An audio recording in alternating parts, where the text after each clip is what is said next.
with you today is a lot of the knowledge that we give to our customers and a lot of the knowledge that we get back from our customers about how to properly look at a database, either in an audit or assessment. So if we jump to the slides, we're really going to talk about a couple things. But again, some housekeeping items here, how to participate today. If you've joined us before, if you haven't, it's fairly simple. Let's go to webinar. If there's an open and close panel, you can view and test your audio, which we've done already with Jeff. You can submit text questions if you need to, and we'll try to get to those questions at the end of the webinar, time permitting. If not, we'll make sure we get someone to contact you about those. Obviously, you can raise your hand, which we've done. And at the end, we'll have some question and answers, as I stated, and you'll receive an email within 48 hours to a link to view today's recorded webinar session. So as we get started, we'll kick it off. Why is audit and assessment important? We'll talk a little bit about that, specifically at the database. A lot of times we see it, is there a difference between audit and assessment? Some people may think yes, some people may think not, and we'll share you our thoughts about that. Really about planning, process, and scripts, the tools. How would you plan a database audit or assessment, and what are some steps that you need to take, some best practices, some things that folks are doing in industry. And then really talk about how you can automate that process with Detective Pro, and some knowledge on how you might want to present back to a business owner, either on an audit or assessment side, for them to really understand the type of information that you're trying to bring back. So first we'll kick it off is, why is audit and assessment important to the database? Number one, databases are the target, and we don't really have to explain a lot about this. The folks that are on probably know that databases are the target already. You've seen the past 4 or 5 years with the reports that come out from various different research groups, Poneman Institute, Verizon Business, all their security reports are that the database is still number one. You have over 90% of attacks and hacks coming at the database level. And when you think about it, there are three key points after that we can look at. And a lot of times, companies will come to application security because they say, hey, we have an audit function that we need to play. And a lot of times, this is what we see with customers and with people in industry. Number one, audits lead to security assessment. And we'll talk a little bit about the difference between audit and security assessment in some upcoming slides. But audits lead to security assessment. Security assessments lead to continuous assessment programs, and continuous assessment programs obviously lead to better security risk management here at the database level. So let's really understand what's going on here about what really is the difference between an audit and a security assessment. So if we jump into that, what's the difference between the two? A lot of the time when we talk to folks, they say we have a need to add databases to our audit program. And with their audit programs today, they're more process-driven control. They'll use certain high-level frameworks and a little bit more general. So they might look to ITIL. They might look to COBIT. They might look to COSO. They might follow an ISACA program. And a lot of the time, those are more general. They have a smaller set of controls to review, that they look at specific things. And a lot of times, folks will say, it's a typical going through the motions type of approach at times. They have a checklist. They have things that they need to review, and they need to go ahead and complete that review and present a report. Now, where we see a difference between audit and security assessment, on the security assessment side, folks are more specific to the technology. So if I'm going to review an Oracle and review a SQL Server, I'm going to look at them a little bit differently because those are both have different types of things associated with them. Oracle's going to have these specific controls with them. SQL Server will have these specific controls, DB2 differently, as well as Sybase.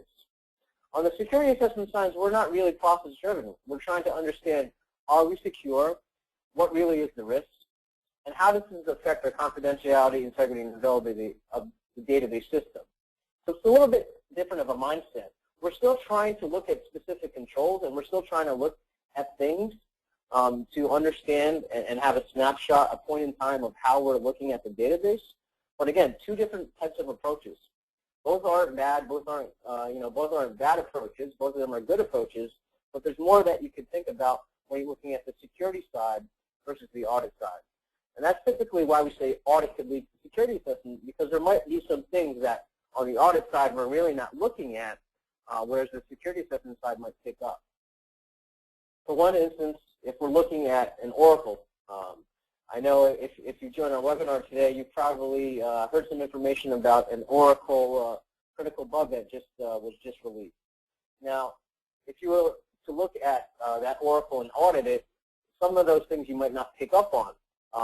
There are specific controls within that Oracle system and specific security settings that, if they're enabled or not, will help you, protect against a certain vulnerability. And the audit side might not pick that up because we might be looking at more process-driven controls. We might be looking at something more general, whereas the security assessment might be looking at that specific security parameter and know the best practice if it should be enabled or not. As we move on, a lot of times we talk to people, and this is the way they might look at a control. So on the audit side, on the left side, they might have a control that says, I need to examine if the password length is set to 8 characters. And that's just something that they need to approach, and that's something they look at. And that's a good thing to do. I mean, from an audit perspective, they're checking to see if the programs they put in place are correct. Audit is coming in, okay, we have a policy, let's see if we're adhering to our policy, and we'll look at it that way. On the security side, there's a lot more things that might be involved and things that we might need to think about. I need to examine if failed login attempt is enabled, and what is it set to. Okay, so if it's enabled, at failed login attempt, if it's set to 3, then that's good. I need to examine if password complexity is turned on. So that's something over just 8 characters that we need to check. And I need to examine if password length is set to 8 characters. Again, a part of the audit program and a part of the security assessment program. So why is that important? Well, if I just look at the control on the audit side, it's password length set to 8 characters. And if I don't understand that, hey, failed login attempts is a setting I can have in my database, if I don't have that set, anybody can try to brute force in using a dictionary file from that perspective. So if I'm just checking if it's set to 8 characters, well, that still doesn't lead me to have a secure perspective that says, someone can use a dictionary attack against me. If I have a failed login attempt, that means obviously the amount of login attempts, I'll pick that up and I'll fail that, and I won't let that dictionary attack propagate through my system. So that's the difference that we're seeing. Some of the times we're just looking at what's set in policy, and let me go ahead and see if it's that way. On our side, the security assessment, we're really looking into that specific technology. What can we set at that specific technology and make sure it's appropriate for our security? As we move on, we really talk about, regardless if we're doing an audit or assessment, the two hand in hand, we really have to look at the database. So what are the planning steps that we need to do? The first thing that you probably need to understand is understand the application system and the network infrastructure. Obviously, databases are part of an application that make up the application, whether it be our HR system that we have, whether it be a third-party application that we purchase, or whether it be a homegrown application that we're running internally. It might be something that we process for our business. We process records. We have a financial system where we process tons of transactions. That might be something that you need to look at. You need to understand that actual infrastructure and application system to see how the database is going to interact. So you know the actual points that you want to make up and understand how everything interacts. So you could look at the correct security things. You can look at the correct audit controls. The next thing that you want to do is really identify your database administrators, because in an audit or an assessment perspective, there's going to be data you need to collect from the database, and you need to work with an administrator to really help you get that information.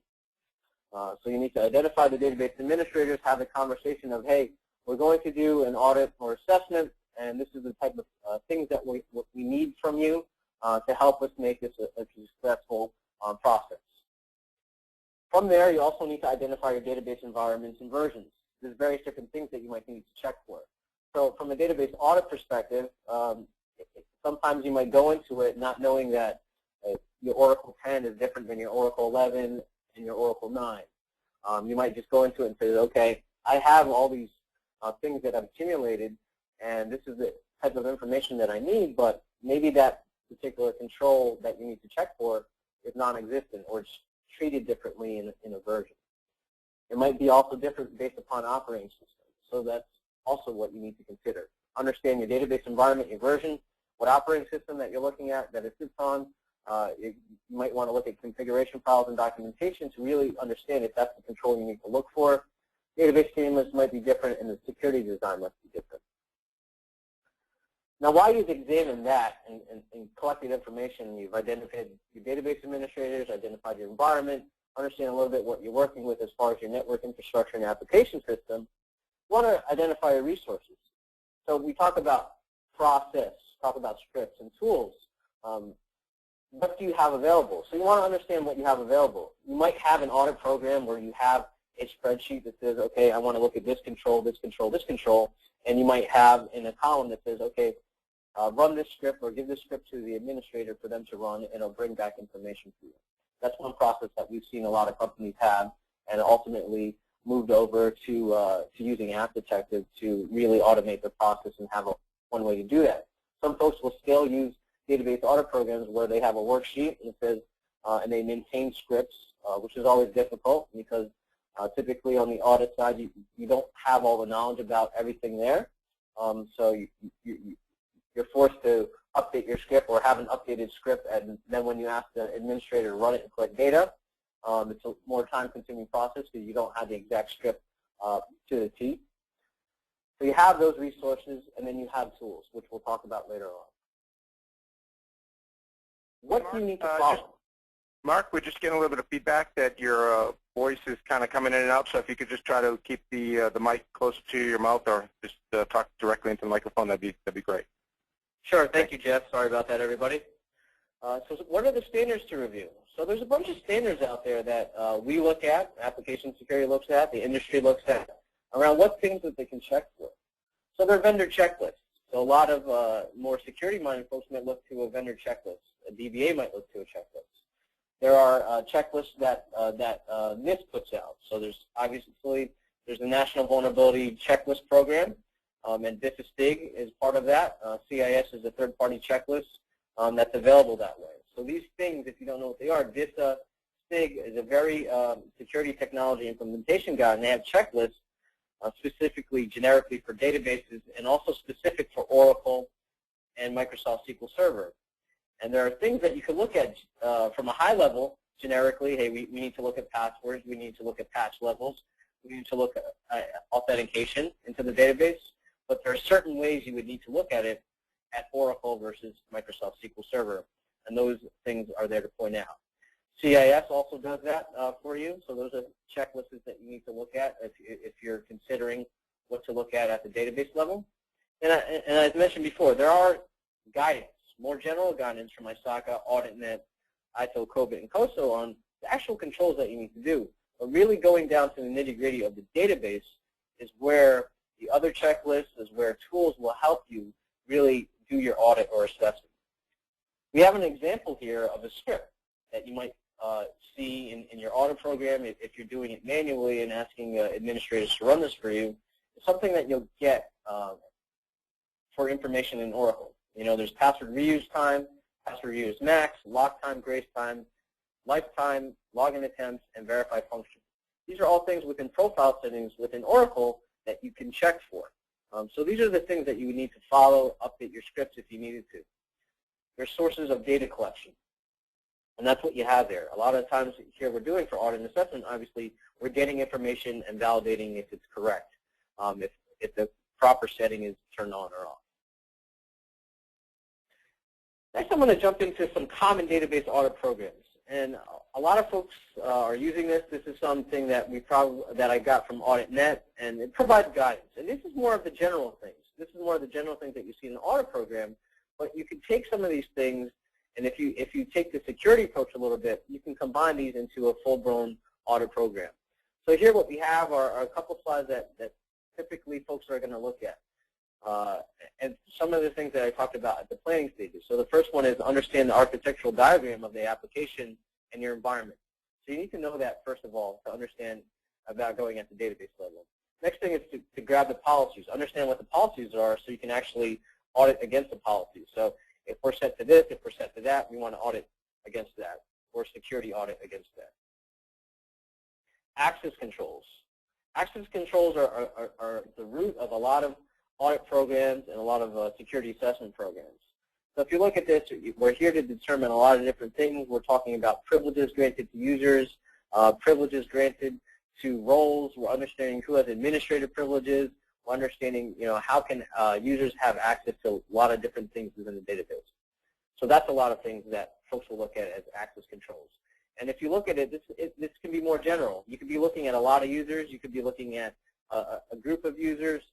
You could be looking at various different control components that you want to look at. And here's where you can decide to really deep dive into, if you take a little security concepts, and you could really dwindle down what you want to look at access control levels.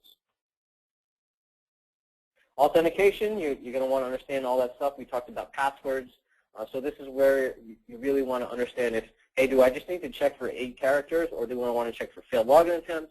Do I want to check for password complexity and those 8 characters? So that's something that you can consider in an audit control program as well. Here we're looking at some common other controls around auditing and security logging. So this is, do I have C2 audit mode turned on in my database at SQL Server, or do I have a way to audit all the different activities within my database? So this is a control where we're checking if that functionality is available in my database, or are we doing that at the database level. Lastly, you want to check for patching, you want to check for data integrity, and we move on to some key controls that are here. So beyond what we just looked at as far as some audit programs, here we break down a little bit more specifically what folks are looking at and what folks are recommending to look at. So you want to look at database accounts. You want to understand from a process perspective as well as a technical control, what are my database accounts? Do I have generic or shared accounts? We all know that this happens today. We all know we might have a test_user, we might have a guest, we might have a wizard. That's okay to have, but understanding what access levels they have within the database is really the control that you need to look at, and really the security assessment you need to look at. It's okay to have a wizard. It's okay to have a guest, but make sure they can only access specific things that you want that user to see, not give them the actual DBA access. Database accounts with default passwords. This is one of the things that audit and security assessment should always look at. Do we have default accounts with default passwords in our systems? Do we have inactive accounts within our systems? So a simple thing that you can do is get a list of users, see if they're expired or active, if they're locked or not locked, and check them against your HR list, right? Inactive accounts are one of those things that can really help you get ahead by understanding that we only have the accounts that we need to have in our database. Password controls, we brushed upon this. Password complexity is good to check. Password reuse, failed login attempts, and weak passwords are always there. So you want to check to see that a DBA in Boston has a password that says Yankee suck, and conversely, if you want to check for a DBA in New York that says the Red Sox stink. You want to make sure those weak passwords are not there. You've seen that many times that folks are doing that. If you look at security configuration controls, this is something that the audit side of the house should really consider now. A lot of the times on the security side, we're looking at this for security assessment. But sometimes on the database audit side, we're not specifically looking at the things that are enabled specific to the technology. So we might be looking at passwords. That's okay. We can do that. But we're not looking specific to looking at that database manual or database security manual and understanding that UTL_file can give access to the operating system through the database. We're not looking at XP command shell at SQL Server can also give access to the operating system through the database. Those are things that at an audit level need to be considered to have a more thorough audit. And again, if you're not doing it there, it may lead to the security assessment side. So you can see that controls can lead to vulnerabilities and threats, and these controls can escalate privileges. There's also audit trail controls. You want to understand, as I mentioned, what's in place. Do I have native auditing turned on? And it might be different by vendor and by version, how it's set. Do I have a third-party system? Am I using database activity monitoring? And what do I need to audit at times, okay? sometimes we're not looking at things. And yes, we have audit log trails, and sometimes, yes, we do a spot review in a database audit. We're looking to see, okay, what's the success fail at this time period at the audit. But sometimes this is not what we're doing. So you might want to understand who has login, success, and failed, account role and permission changes. So you want to understand who has the ability to change a permission for any account or role. You want to select success and fail rates. You want to see who has insert, update, delete type of access for your administrators or for your actual users. And you want to understand who has what are people doing in my database. So that's the control that you want to make sure that you have a technology in place that you're capturing that information. So to review, we looked at a couple different things. We looked at password controls. We looked at default accounts. We looked at security configurations, and that's, again, one of the things that the audit side of the house does not typically do, which we encourage them to do a little bit more. Last thing we'll look at before we deep dive into pretty much see how App Detective will help you do this is access control. So who needs access? You want to understand what business process dictates that access, and what type of access and what type of privileges. Is there too much privilege or incorrect privileges? And a lot of the times people will say, okay, we need to understand who's our privileged user, or we need to understand who has this particular role and what does this particular role have access to. So those are the controls that are very important, but you need to really understand to make sure that it goes back to the business process as well. Does the business need this, or does that application need it? So that's always important at the access control level when we're reviewing that.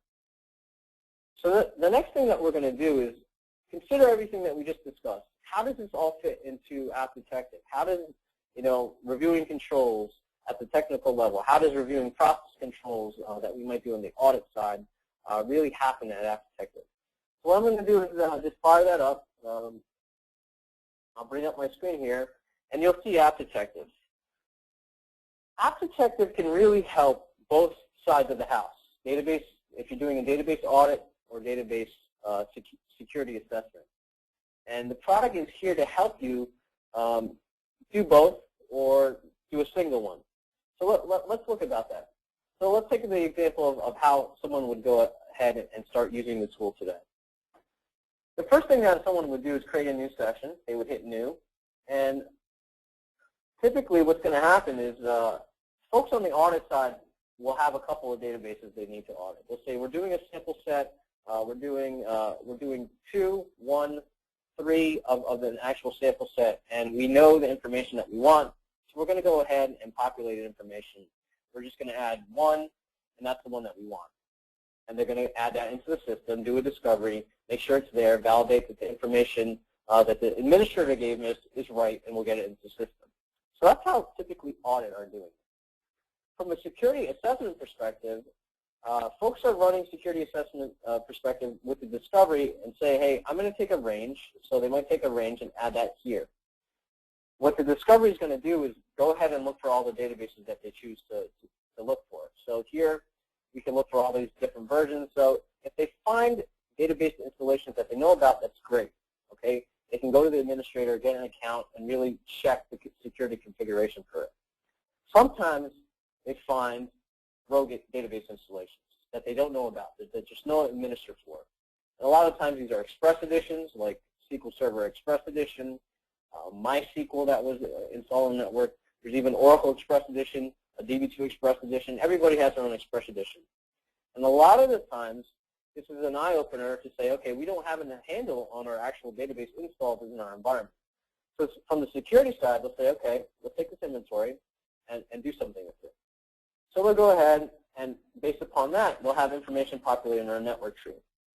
They'll see, okay, I have 4 databases that were installed here that 2 of them I don't know about.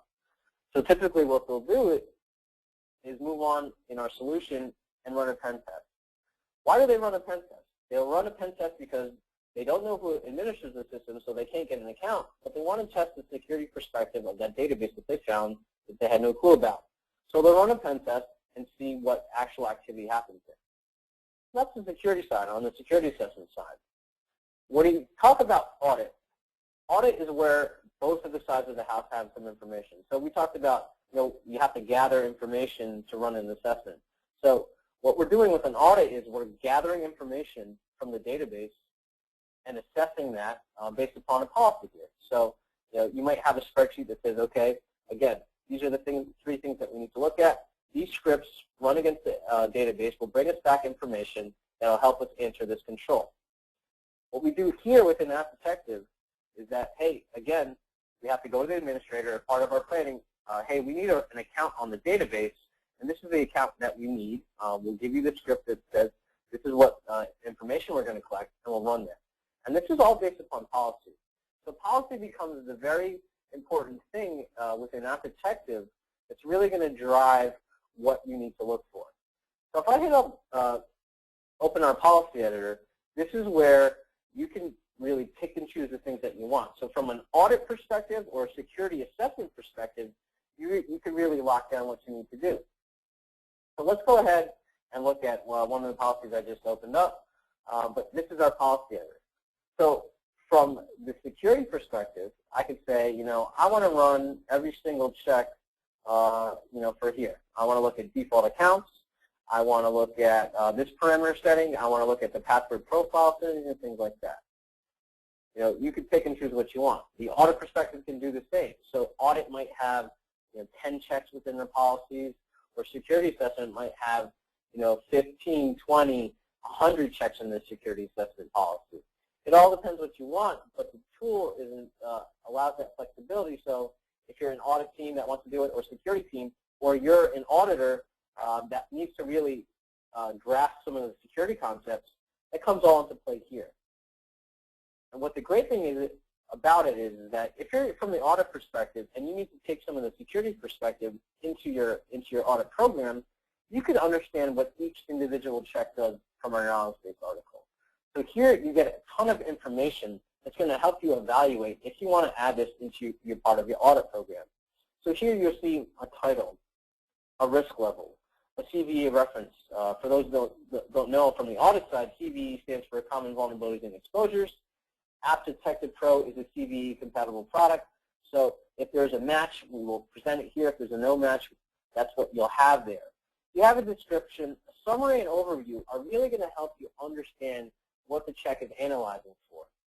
So from the audit side of the house, if you were using App Detective and you really wanted to dig down deep inside about the security controls at the database level, this information is going to help you a lot to evaluate if you're going to add it. So that's really the important part of App Detective, both for security assessment and audit side, to really determine how you're going to proceed and move forward.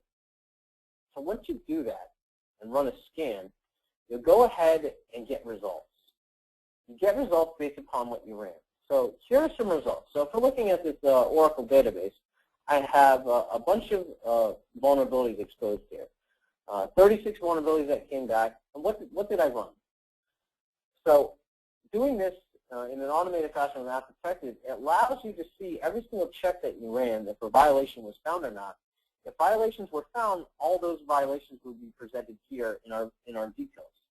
Now everything here is showing that, hey, I have default accounts here that are open. I have a DBS and MP username as that, and DBS and MP, as we all know, is the same username and password. So these are high-risk vulnerabilities here that are important both to the audit side and the security side. But if you look at everything here, it brings you back details. That replaces your need to go to the administrator, say, run these queries for me, and go ahead and analyze them yourself. The analysis is all done with the tool. You can easily run a report based upon that and continue with what you need to do for process control, for anything that you want there.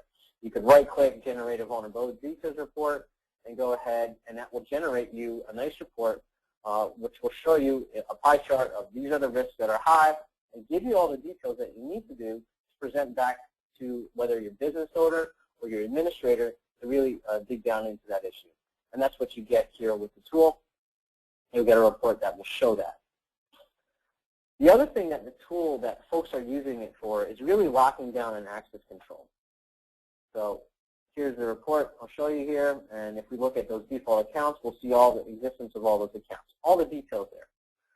But really where audit and security are taking shape is understanding from the perspective of this user rights component. We talked about access control, and a lot of the times folks need to know, show me my list of users. And from an audit perspective, a lot of times you have an examination control that says, generate a list of users and verify the users against an HR termination list. So you would get a list of users and validate that way.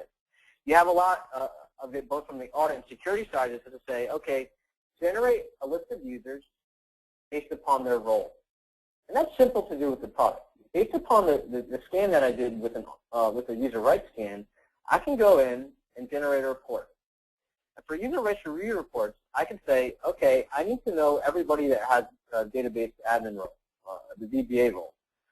And I can go ahead and generate that report for security outside the house, whoever needs it, and we'll look at this Oracle and say, okay, who has DBA role?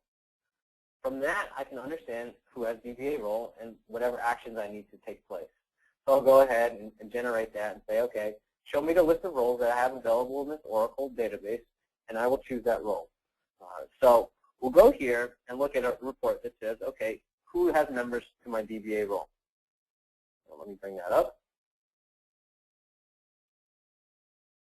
So from that perspective, it's showing me all the effective members for DBA role. Now, why is that important?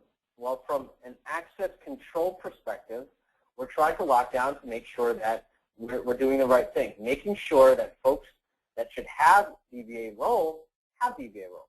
So what's great about this report that the tool brings you is that you get a directly granted column.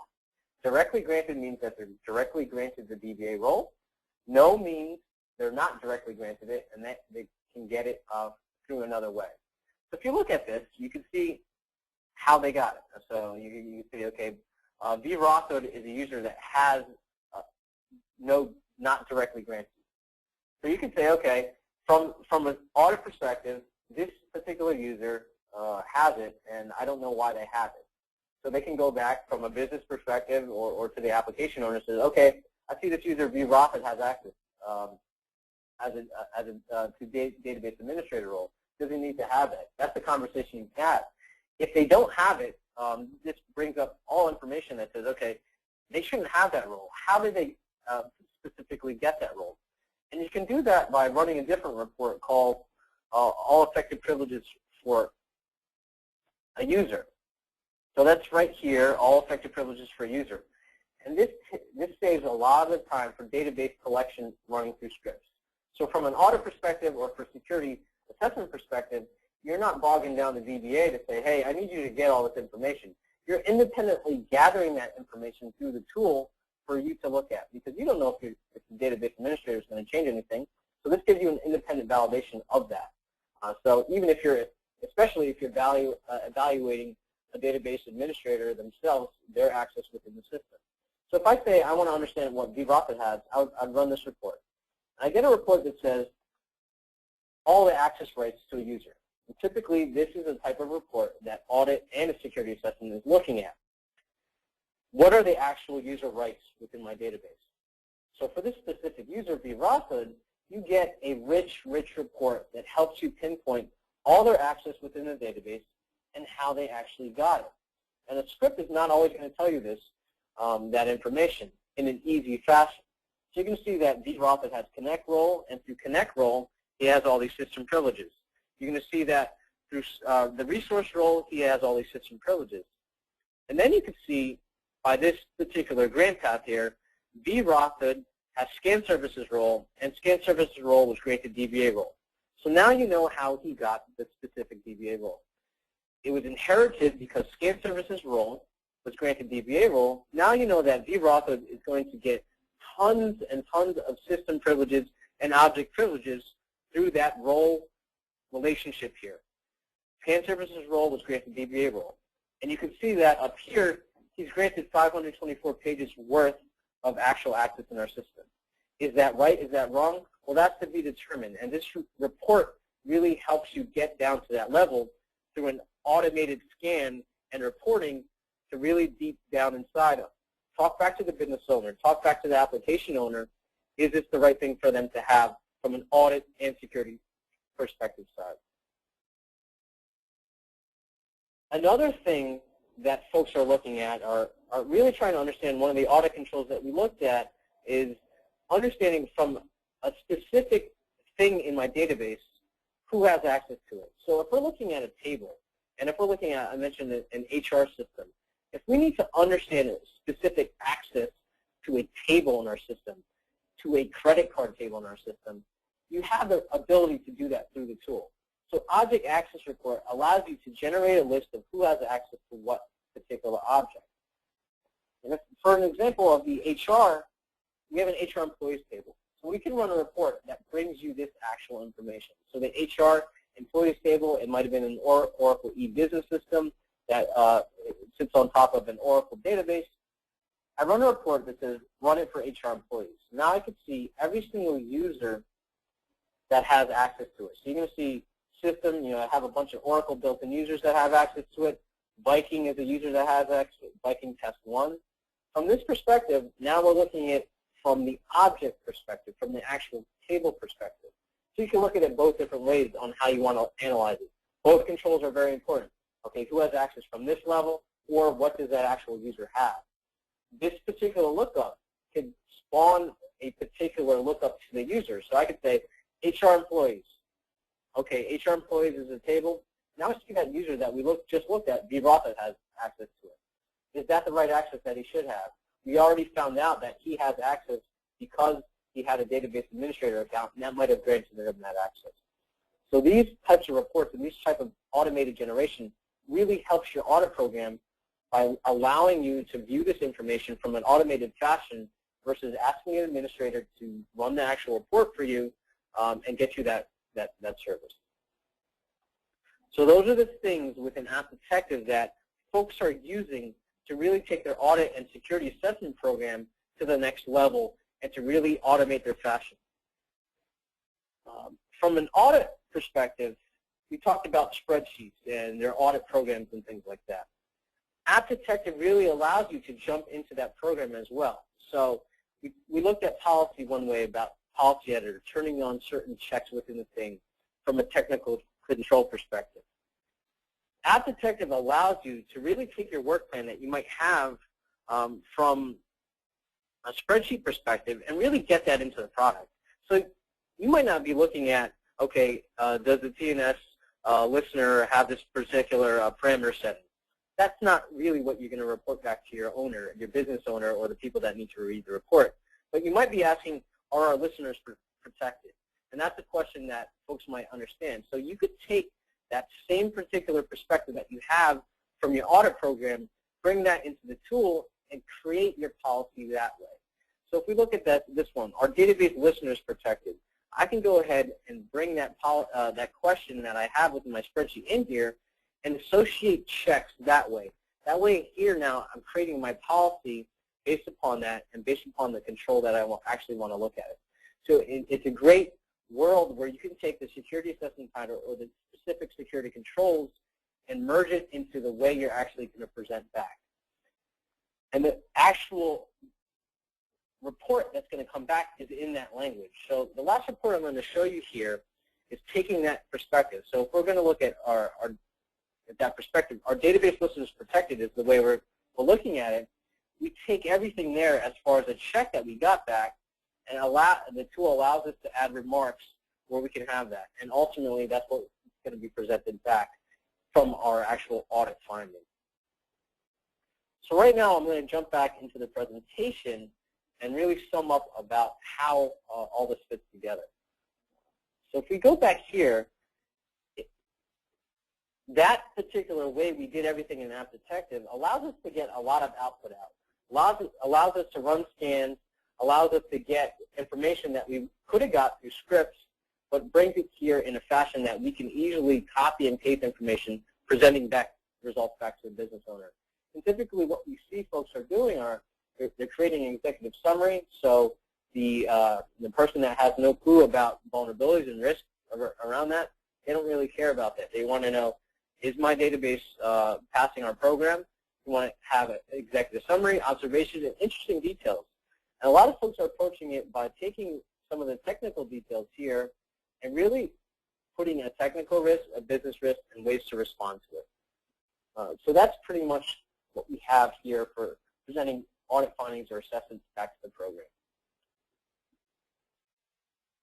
We're coming down to the close of the webinar, and we'll walk through some takeaway tips for database audit. And here are some things to understand. Number one, understand your scope. We talked about when you're at the planning stage. If you're going to be using regardless if you're using a tool or if you're going to use scripts, process-based control, you're going to want to understand your environment, your versions and hosts, your data flow process, because that ultimately is going to help you understand the ultimate risk to the entire application, to the database. You want to use effective methods to validate the controls, whether they be the correct scripts, updating your scripts, or using a tool like App Detective.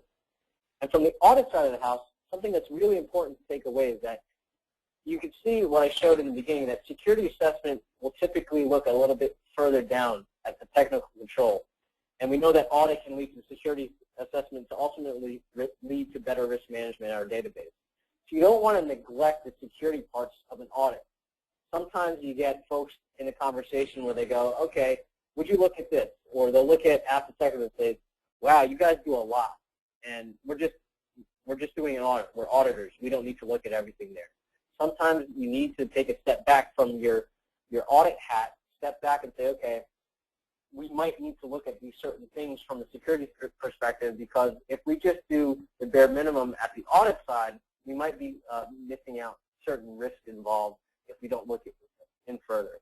So you want to demonstrate why these violated controls affect security of the system. So that's if you could take away anything from people on the audit side, is really not to neglect security as part of your audit, because there are certain things that you need to look at the database, and certain things that you need to look at specific to your database environment, whether it be Oracle, SQL Server, IBM DB2, or Sybase, what you're specifically doing. So in summary, why is audit important in assessment? Again, audit can eventually lead to better risk security management. You can be that person, that audit program that really takes an approach where it really expands your program and get a foothold into a better risk management. Is there a difference between audit and assessment? Yes, but we can do better on the audit side. Again, audit really needs to have a little bit more understanding of what security assessment does specific to technology. That way they can do a better side on the audit side and really move that program forward.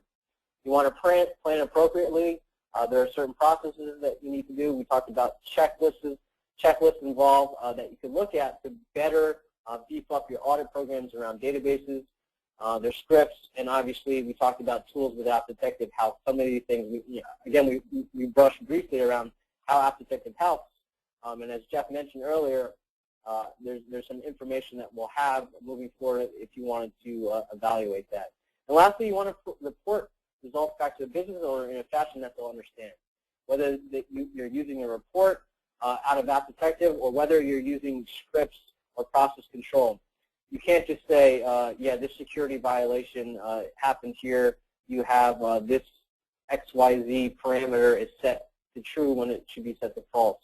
That's not going to make its way over in an audit report to say, I really understand what you're saying. You have to present things back from a risk perspective for them to understand what you're gathering. And that's pretty much the summary here. As Jeff mentioned, we're doing an introductory offer, a no-cost one-year license.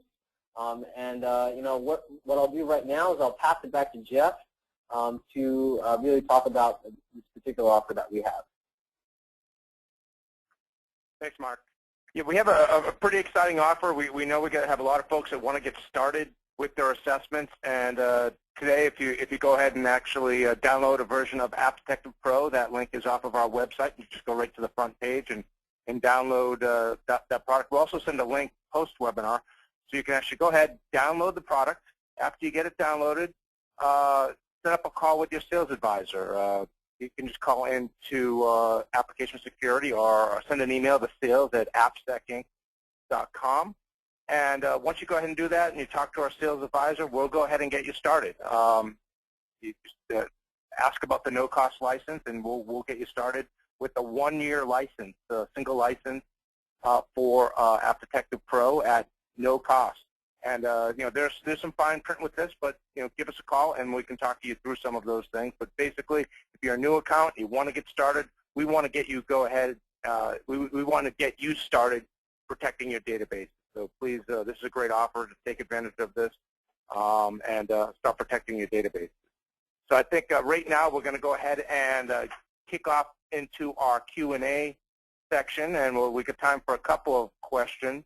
I'll take the first question, and which always comes in, which is, will this presentation be available afterwards? And the answer to that is yes. We will make a recording of this presentation available within about 24 to 48 hours. We will go ahead and send you out a link to the on-demand version. So if you want to go ahead and maybe you missed a part of this presentation, or maybe you just want to review it, you can go ahead and watch it on demand. I know a lot of folks also like to send this off to colleagues that may not have been able to make the presentation. This other one might be more for Mark, and it's about running a discovery on the network, and the network tree never populated. I don't know if this might be a support thing, or maybe this might be something quick that you might be able to address. Mark, are you able to see the questions at all? Mark? Let me see if I can bring them up. So I'll read this off while you're reading this. Yeah, could you read? It's tough Sure, for me to get to the questions. Yeah, no problem. I tried to run a discovery several times on a network. However, the network tree never populated. Do I have to change the TCP/IP version 4 setting so the network picks up App Detective Pro, or I'm connecting using an external laptop to the network? Okay, so that's a question we could dive into directly to you if you wanted to give us an actual call to me, and we can walk that through. But within App Detective Discovery, you have to make sure that your network adapter is the correct one that you want to use, and we go to Edit and Property Settings and choose your correct network adapter. And there's some things with databases. With our database discovery, if you can IP and ping that port, we should be able to detect it. So obviously there are some network considerations that will need to take place, but that's something we could walk you through. Whoever made that particular question, we can get back to you, personally after the webinar. Okay, great. This is a question more on it sounds like we follow up to the promotion. What is the cost after the first year? We have a couple of different licensing models. One is an engagement license, and one is basically a yearly cost. And our reps would be happy to try to go over some of those options with you when you get to that point. I don't know, Mark, if you want to talk anything more, we'll just leave it at that with the price. Yeah, that's right. What Jeff said. There's different licensing models available there, and we'll help you decide which is the right model for you. Sounds great. Any other questions coming in right now?